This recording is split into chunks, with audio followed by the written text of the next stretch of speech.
আজকের ভিডিওটা আমি রান্নাঘর থেকেই শুরু করেছি। প্রতিদিনের মতো আরও একটি ভিডিও নিয়ে শুরু করলাম। আসসালামু আলাইকুম everyone, welcome to back to my channel.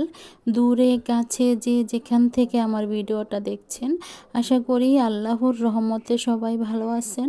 আলহামদুলিল্লাহ, আপনাদের দোয়া এবং ভালোবাসা আমরাও ভালো আছি।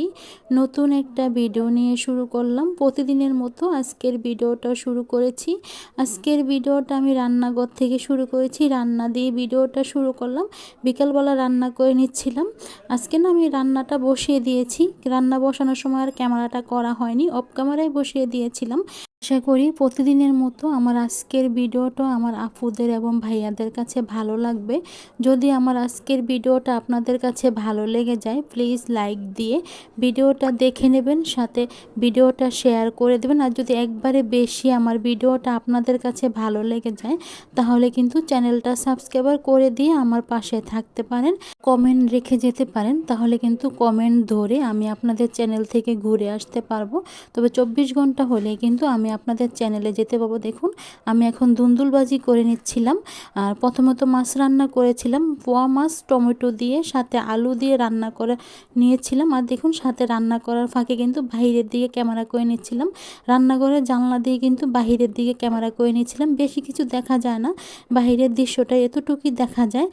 যেহেতু বারান্দা নেই, আমি বাহিরের দিকে কোনো ক্যামেরা করতে পারি না, তার জন্য রান্না করার সময় কিন্তু আমি ক্যামেরাটা করে নিচ্ছিলাম। বলবো আপুরা, ভিডিওতে ভয়েস দিতে মানে ভয়েস রেকর্ড করতে আমার অনেকটাই কষ্ট হয়ে যায়, মানে বেশি চাপ পড়ে যায়, অনেকক্ষণ বসে থেকে কিন্তু ভয়েস দিতে পারি না। আবার দেখা যাচ্ছে যদি মিউজিক দেই বা যদি গান দেই, দেখা গেছে কপিরাইট দিয়ে দেয়। তার জন্য কিন্তু কষ্ট করে হলেও কিন্তু আমার ভয়েসটা দিতে হয়। তার জন্য বললাম ভিডিওতে মানে কথা রেকর্ডিং করতে হয়, তার জন্য বললাম। আর দেখুন, আমি দেখিয়ে দিচ্ছি কি রান্না করা হয়েছে। যেহেতু রান্না করার সময় অল্প দেখিয়েছিলাম, মানে বেশিক্ষণ ক্যামেরা করতে পারিনি, তার জন্য বললাম।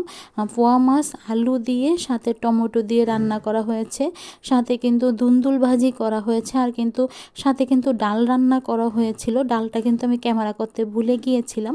আর অল্প করে আমার জন্য কিন্তু আলু ভর্তা তৈরি করা হয়েছিল, মানে ভর্তাটাও আমি দেখাতে ভুলে গিয়েছিলাম, তার জন্য বললাম। মানে ক্যামেরা করতে ভালো লাগছিল না, যতটুকু পাচ্ছি অতটুকুই ক্যামেরা করে নিচ্ছিলাম, কিন্তু বেশি ক্যামেরা করতে পারছিলাম না, তার জন্য বললাম আমি কথাটা। প্রতিদিনের মতো আজকেও কিন্তু ইফতারি তৈরি করা হয়েছে, যেহেতু অফ ক্যামেরায় তৈরি করেছে আমার আম্মা, মানে তখন কিন্তু আমি কিন্তু কোনো ক্যামেরা করিনি। ইফতারি বুট তৈরি করা হয়েছে, ছোলা বুট, সাথে কিন্তু পেঁয়াজু তৈরি করা হয়েছে, এগুলো অফ ক্যামেরায় তৈরি করা হয়েছে। আমার কথায় যদি কোনো ভুল ত্রুটি হয়ে থাকে, প্লিজ আপনারা ক্ষমা সুন্দর দৃষ্টিতে দেখবেন। যেহেতু এখন আমি ভিডিওতে ভয়েসটা দিচ্ছি, মানে কথা রেকর্ডিং করছি, কথা বলতে অনেকটাই কষ্ট হয়ে যাচ্ছিল, কথা আটকে যাচ্ছিল, তার জন্য বললাম প্লিজ আপনারা ক্ষমা সুন্দর দৃষ্টিতে দেখবেন।